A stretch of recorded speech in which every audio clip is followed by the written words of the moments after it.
What's up, everybody? Last day of PAX. I am here right now with Richard from Phosfiend Games, and I just got a really awesome look at a cool game called FRACT OSC. Now, the closest comparison I think I could make to this game would be Proteus, but I feel like this goes a little bit deeper than certain things. Can you give me just a brief overview of this game here? Sure. FRACT is it's a first-person exploration puzzle game, but the twist is that it's all built around sound and music. So as the player explores this kind of huge open world that we've created, they come across this machinery that's broken down. And in order to bring it back to life, they got to solve these puzzles. And in doing so, they end up shaping the sound of the world around them.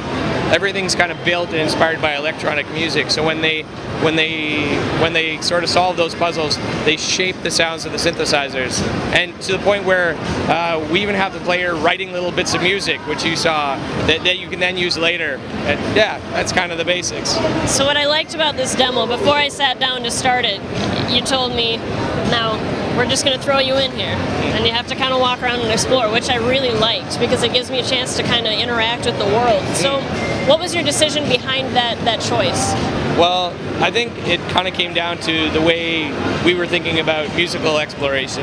Like, we really like the idea of people feeling like they discovered it, but they also kind of maybe got to feel that they are learning these little pieces of these musical tools on their own. So I think it was really important that we built a game that didn't hold their hands so much that they didn't feel like it was their choice. And ultimately, like, you put your mark in the world based on the puzzles you solve and based on the little passages of music you write. So we felt really important that the player felt like they owned that. Yeah, I thought it was really neat. I was really getting into that. What I liked is that you can see a point and just walk right to it. And kind of discovering all these cool things are happening all around you as you move. So you were talking about how you can upload music and you can make your own creation, and you're kind of layering loops, it sounds like. Can you share a little bit more about that? Sure. So another major part of the game is the studio. So as you progress through the game, you're unlocking these puzzles and these components, and each of these puzzles kind of mimics a musical tool, and these musical tools are in the studio as you kind of unlock everything in the game. And what the studio is, it's almost like a full-blown music creation system. You can write your own tracks, you can sequence your own beats, you can make your own synthesizers if you want, and you can share these files with others. You can even record and upload them to YouTube straight from the game. We're so excited to hear what people are going to come up with. Yeah. I love it. So I can tell you're a big music guy then. So what kind of musical influence did you have going into this? When I first did the student prototype like 3 or 4 years ago, I was really influenced by a lot of the early Warp record artists like Boards of Canada, Aphex Twin, Ochekra, stuff like that.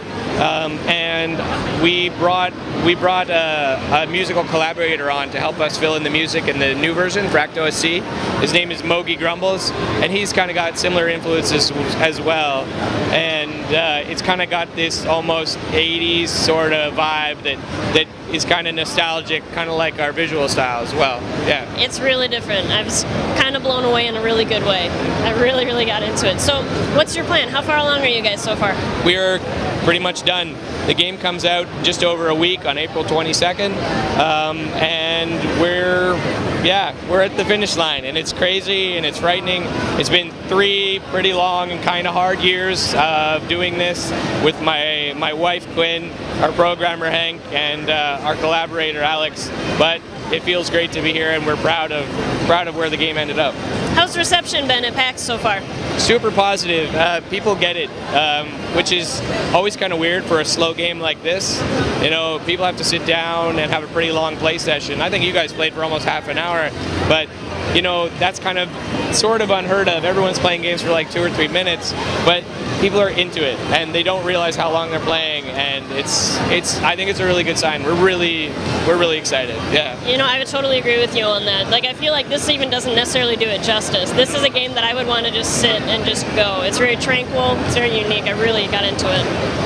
So, we've been asking everybody this question. I got to bring it in with you now.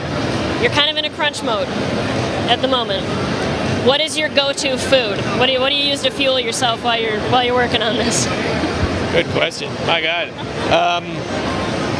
It's almost, I think I think water. Honestly, it's the one thing we forget the most to do, and I think it can mess you up the most. To be perfectly honest, we've been working so hard that my wife and I have been kind of slacking off on cooking, so I wouldn't even dare say some of the garbage we've been eating the past month or two. But yeah, it's like water and sleep, because we have a 2-year-old daughter too, so it's like every second counts. Yeah.